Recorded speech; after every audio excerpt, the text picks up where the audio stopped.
Ola, benvindos a esta nova edición do Long Talks. Como vocês saben, é o podcast da Sociedade Portuguesa de Pneumologia e hoxe vou ser eu que vai acompañar esta edición. O meu nome é Lucía Méndez, eu sou enfermeira especialista en enfermagem médico cirúrgica na ULS entre Douro e Bouga, en Santa María da Feira, e hoxe vamos a falar sobre unha das técnicas máis innovadoras no tratamento dos doentes con efisema pulmonar avanzado, que é a redución de volumen pulmonar de forma endoscópica mediante as válvulas endobronquiais, que, como se saben, é unha técnica minimamente invasiva e que penso que muda a vida dos doentes. Non é? Tamén vamos a falar sobre o rol, o papel da enfermagem durante este proceso e nesta técnica, e para iso temos a nosa convidada de hoxe, que é a enfermeira Susana Álvarez. Susana ten unha grande experiencia na área da pneumologia, traballa na pneumologia há 35 anos, 15 deles os últimos na área de intervención, e durante estes anos ten desempeñado cargos de coordinadora na Sociedade Española de Pneumologia, a SEPAR, e tamén como vogal de enfermagem na Asociación Española de Endoscopía Respiratoria. Nos traz aquí esa grande experiencia, además docente en varios cursos de experto universitario e máster en enfermagem na área respiratoria da SEPAR e da Pneumo Madrid, e quería agradecer estar aquí connosco para partillar a súa experiencia con todos nós. Obrigada. Yo no sé hablar portugués, lo siento, pero estoy súper emocionada y súper honrada porque me hayáis invitado. Esto es un placer para mí y para las sociedades que represento. Isto vai ser unha sesión así, unha mistura de idiomas, un bocado español, un bocado portugués, un bocado portuñol, por iso penso que se vai entender e pronto. E vamos iniciar. Para comezar esta sesión, e quería contextualizar un bocado este tema. ¿Cómo describirías el fundamento fisiopatológico de la reducción pulmonar de forma endoscópica y el mecanismo de acción? ¿Cómo funcionan las válvulas? Vale, pues de manera fácil, lo que se trata con todas las técnicas de reducción de volumen pulmonar por vía endoscópica es colapsar o atelectasiar la parte más dañada del pulmón, de tal manera que el resto del pulmón, un poquito más sano, se puede expandir por la caja torácica y sobre todo liberar la musculatura respiratoria, que son los músculos intercostales, pero sobre todo el diafragma, que recupera su posición y vuelve a ser funcionante, de manera que mejora mucho los síntomas, la disnea, la tolerancia al ejercicio, y esto conlleva una mejora de la calidad de vida del paciente, que puede desempeñar acciones cotidianas de la vida diaria que antes no podía realizar, acciones que le mantenían en una dependencia del cuidador, por ejemplo, el aseo diario o el vestirse o el coger objetos elevados, ¿no? Y esto al paciente le produce mucha satisfacción. ¿Y qué diferencias hay entre esta técnica endoscópica y la cirugía clásica? Bueno, pues sobre todo se basa en la mejora de la morbimortalidad posoperatoria, que añadida a la cirugía abierta pues está en torno a un 14 a un 16%, y en este caso de las técnicas endoscópicas, pues como es mínimamente invasiva, se reduce muchísimo. La mortalidad es muy poquita. Además, ahora ya, a pesar de ser una técnica innovadora, ya tenemos muchas publicaciones, ya hay muchos artículos publicados sobre esa temática y sobre este efecto de esta técnica en los pacientes. Y tú, en base a estos papers que ya aparecen publicados, ¿qué beneficios nos muestran que tienen en los pacientes? Las técnicas en sí, la mejoría de la calidad de vida. Bueno, hay que añadir que estas técnicas tienen una mejoría transitoria, o sea, producen una mejoría que empieza a notarse a los 2 meses, que a los 6 meses es muy notable, pero que se mantiene en el tiempo un periodo determinado, no es indefinido, son 2 o 3 años y luego el paciente vuelve a declinar. En este caso, si es posible, tendría que ser vuelto a estudiar a ver si puede ser nuevamente reclutado para hacer otra técnica. Y eso que acabas de decir, reclutado, ¿cuáles son los criterios para reclutar los pacientes?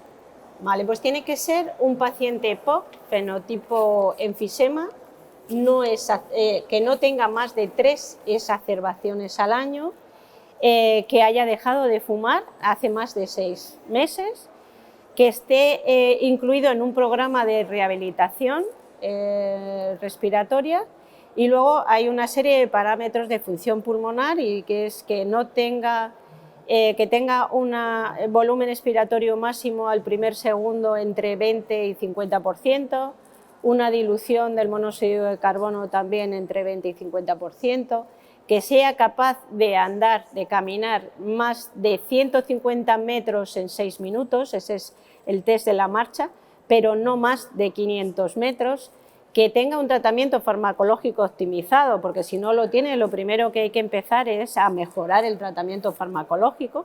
Hay veces que solo con eso el paciente ya sube de nivel y no hace falta tratarlo. No sé si... Bueno, y luego los test de calidad, que tengan un test de calidad de la escala modificada de Medical Research Council, mayor de 2, es decir, que no puede caminar al mismo paso que una persona de su edad, porque si lo hiciera, pues realmente no necesitaría este tipo de tratamientos, ¿no? Hay, como digo, hay una serie de factores personales que tiene que cumplir la condición, y una serie de condiciones de función pulmonar. Están bien establecidos, porque eso es lo que hemos ganado en todo este tiempo, en elegir el paciente, porque eso es uno de los principales fundamentos del tratamiento de reducción de volumen, la selección de pacientes, porque no todos los pacientes se benefician por igual de la técnica, y hay además un grupo que tiene especial riesgo para... O sea, es un punto importante, la selección del paciente. Es fundamental. También sabemos, ¿no?, por las publicaciones que hablábamos, que hay complicaciones, ¿no?, como en todas las técnicas, y que el neumotórax es quizás la más frecuente, en un 15 o 30%, ¿no?, depende de las publicaciones, surge. ¿Vosotros cuál es vuestra experiencia en relación a las complicaciones y cómo las manejáis? Pues sí, como bien dices, el neumotórax es la más frecuente, y es más frecuente justamente en los pacientes que la colocación de las válvulas está siendo más eficaz, porque eso viene tras haber implantado las válvulas, y que las válvulas hagan tal trabajo de tracción, hagan una atelectasia tan precoz y tan fuerte que el parénquima, la pleura se desgarra.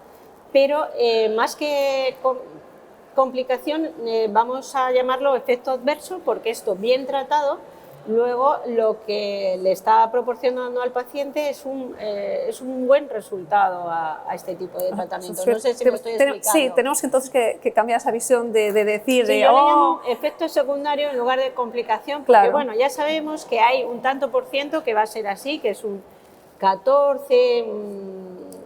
Sí, un 14-15% de pacientes que les va a ocurrir esto, pero que eso demuestra que el tratamiento le funciona.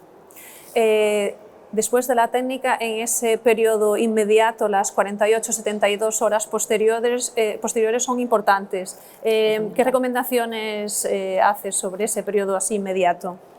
Vale, nosotros cuando colocamos válvulas, que lo hacemos con sedación, el paciente está ingresado, ingresa el día anterior, y en cuanto ingresa empezamos a premedicarlo con corticoides intravenosos, con broncodilatadores nebulizados y con antibióticos. Lo ponemos a la mañana siguiente, y las 2 primeras horas los tenemos monitorizado en la sala de recuperación, porque son las 2 horas más críticas. Si hace un efecto fuerte como el que os acabo de decir, el neumotórax pasaría ahí. Nosotros ya tenemos pedido al departamento de rayos la realización de una placa de tórax urgente, y en este caso si la enfermera ve que hay una mínima respuesta, sintomatología, sobre todo dolor o presión costal o de saturación o aumento de la frecuencia respiratoria, llama al broncoscopista y enseguida cursamos la realización del tórax para evidenciar que ha habido neumotórax, y ya directamente, bueno, nosotros tenemos capacidad de poner tubos torácicos, o si no, llamamos al cirujano torácico. En este caso pondríamos no un tubo pequeño, no un pleurecat ni un pigtail, pondríamos un tubo, un arguil de un calibre gordo, 28-32 French, porque lo va a necesitar. Y con ese calibre más grueso tenéis mejor resultado a la hora de resolucionar estos neumotórax en estos pacientes en concreto. Sí. Muy bien. En Portugal es, como estoy diciendo, es una técnica innovadora, está empezando, está en una fase inicial. Los equipos, los hospitales que lo hacen están ganando su experiencia ahora, vosotros tenéis una experiencia más alargada. Cuéntanos un poco cómo es la situación en España, cómo están estructuradas, que las unidades son unidades muy especializadas, depende de alguna acreditación. ¿Qué barreras habéis tenido cuando habéis empezado con esto? Bueno, nosotros cuando empezamos, fue por allá por 2007, pues todas las barreras del mundo, porque es que ni siquiera se creía en la técnica. Lo hacían los cirujanos torácicos por cirugía abierta, y esto contábamos con la oposición de los cirujanos torácicos por un lado, pero con muy poca credibilidad por parte de los neumólogos, estábamos bastante solos. En este momento aquí en España no había nadie que nos pudiera formar, así que el jefe de departamento tuvo que irse a otros países, a Alemania, o luego vino gente a nuestra unidad. Yo recuerdo al doctor Slevos, que además estaba casado con una enfermera y que nos daban charlas, él de la parte médica y ella de la parte de enfermería, me parece que eran holandeses. O sea que tú has aprendido, o sea, con la experiencia.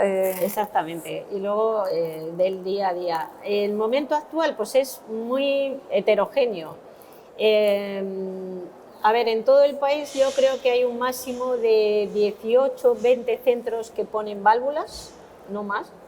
Bueno, es un número sí, considerable. Pero solo hay 5 centros, que no es el mío, en el que hay una consulta monográfica de EPOC, que es donde se podría rescatar a los pacientes.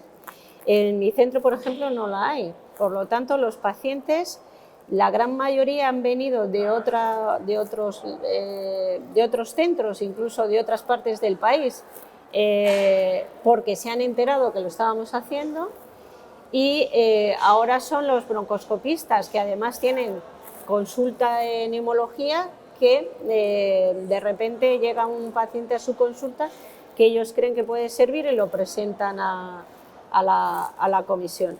Pero sí que hay por lo menos 5 hospitales en España que tienen una consulta monográfica de EPOC. Yo creo que ese es el futuro, es lo sería que quizás habría que hacer. El punto clave, o sea, la unión entre la consulta de EPOC, de PLC, claro, y que haya... Y la parte de intervencionismo. Exactamente, y que haya una persona que reclute casos. Pero bueno, es que no podemos olvidar que hasta 2016, me parece, la recomendación de tratamiento endoscópico de reducción de volumen pulmonar no aparece como recomendación para EPOC en la guía GOL, que es la guía mundial de la EPOC, sí. Y en caso de España es la guía GSEPOC, que es la que edita SEPAR, no apareció hasta 2021, eso fue antes de ayer. Sí, nada, hace nada. Entonces, claro, es que llevamos muchos años haciéndolo, pero tampoco de manera uniforme ni de manera bien establecida. Y bueno, es un comienzo ahora, ¿no? Sí, quizás. Sí, yo creo que sí, vamos, ahora, a partir de ahora ya las cosas se tienen que hacer con rigurosidad, con protocolo y en conciencia.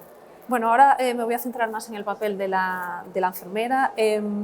Explícame un poco cuál es el papel en la selección del paciente, que como vemos es un momento clave y muy importante, y durante el procedimiento. Bueno, pues lamentablemente, como digo, la enfermera en selección de pacientes ahora mismo no existe su papel. Yo espero que, como en otras áreas sí se está desarrollando, por ejemplo, en el screening de cáncer de pulmón hay una enfermera a cargo de esta selección de pacientes y funciona muy bien en mi hospital. Con el tiempo haya una enfermera que reclute pacientes para reducción de volumen pulmonar. Pero quizás ahora como gestora de caso, ¿no? Como gestora de caso, exactamente. Ahora mismo no existe, yo espero que lo haya. Y luego, durante el procedimiento, pues el papel de la enfermera depende mucho del centro, de las competencias que tenga personalmente esa enfermera, porque ya te digo que no todas las enfermeras que nos dedicamos a broncoscopias tenemos las mismas competencias, ni la misma experiencia, ni las mismas habilidades. Y luego depende también del procedimiento en sí. Por ejemplo, nosotros las válvulas las ponemos con sedación. No viene un anestesista a la sala, no hay radioscopia, entonces la enfermera tiene mucho peso. Nosotros estamos en la premedicación, estamos en la monitorización, estamos en la administración de la medicación, estamos cargando las válvulas, en el chartis, que es el estudio de la ventilación colateral previo, también hacemos todo esto y el manejo del catéter. Ahí tenemos un papel bastante importante. Sin embargo, en el resto de las técnicas, como el vapor, los coil, como ya se necesita anestesista, el anestesista asume todas estas funciones, nosotros solo nos dedicamos a la preparación del material y poco más. Y precisamente eso, esa parte importante durante la técnica en sí, el chartis y todo eso que nos estabas hablando, es muy específico, es algo muy complejo y como vemos, tú has aprendido a lo largo de la especie, como se suele decir, on the road, pero quizás ahora que esto está en expansión se debería de pensar un poco en cómo las enfermeras adquieren esa competencia, ¿no? Quizás sería un desafío futuro. Vosotros que estáis un poco más avanzados en eso, pensar en organizar un poco el tema de la adquisición de competencias en esta área, ¿no crees? Pues completamente de acuerdo, sí. Yo creo que se necesitaría cursos, talleres, sí. O sea, yo lo he ido adquiriendo a lo largo del tiempo y no específicamente para enfermería. Yo los cursos y las charlas a las que he ido eran generalmente para médicos, y yo de ahí he extraído la parte que me interesaba. Sería muy importante pues, definir alguna formación específica direccionada para enfermería, que quizás no hay. Lanzo aquí este desafío para ver si te animas a esto, que bueno, que creo que sería muy interesante. Otra parte también interesante es la parte que las enfermeras tenemos también un papel bastante importante, es en la educación para el paciente después, ¿no? Porque hemos hecho todo eso, ha tenido alta, se va para casa. ¿Cuál es nuestro papel aquí? ¿Tú qué crees que es lo importante que el paciente debe saber y las competencias que nosotros tenemos que saber para hacer una buena ecuación para la salud en el paciente después en casa?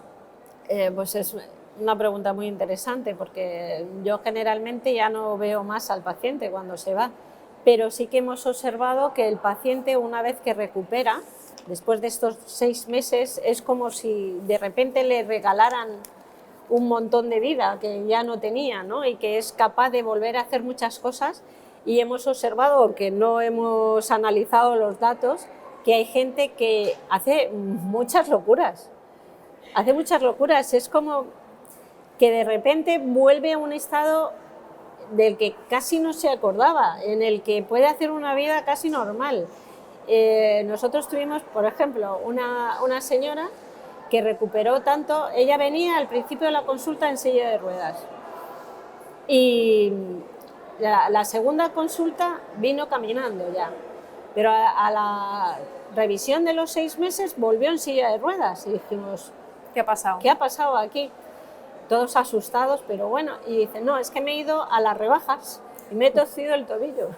Y venía porque tenía un esguince en el tobillo y venía en silla de ruedas. Bueno, pues esa señora al año estaba otra vez fumando. Claro, yo creo que aquí también sería otro desafío futuro, ver el enlace con los cuidados primarios, las compañeras de la salud comunitaria, que también tendrían, esta es mi opinión, que deberían de tener formación en esta área, en esta técnica, que como es muy compleja, ellas quizás desconocen, y hacer esa unión, ¿no?, entre la parte especializada hospitalaria y quizás con los cuidados primarios, para seguir estos pacientes y que no hagan estas locuras, ¿no? Creo que sería también muy importante esta parte, quizás también como desafío futuro, ¿no te parece? Sí, hay muchas cosas, hay muchas zonas en las que se puede trabajar y en las que quedan muchas cosas por hacer. Sí, por eso tenemos un camino aún por delante para hacer. Muchas gracias por haber venido, por participar en este podcast. Yo creo que ha sido una conversación bastante enriquecedora. Como vemos, a esta técnica de redução de volumen pulmonar vía endoscópica é unha innovación que muda a vida dos doentes, mas ainda temos moito por facer e temos moitos desafíos pela frente para abordar. E pronto, quero agradecer a túa presenza e agradecer a todos os nosos ouvintes por acompañar este podcast, aos que nos están a ouvir, e por formar parte desta comunidade de profesionais interesados por a excelencia na área de pulmonología, que é o que nós queremos conseguir con estas conversas. Obrigada.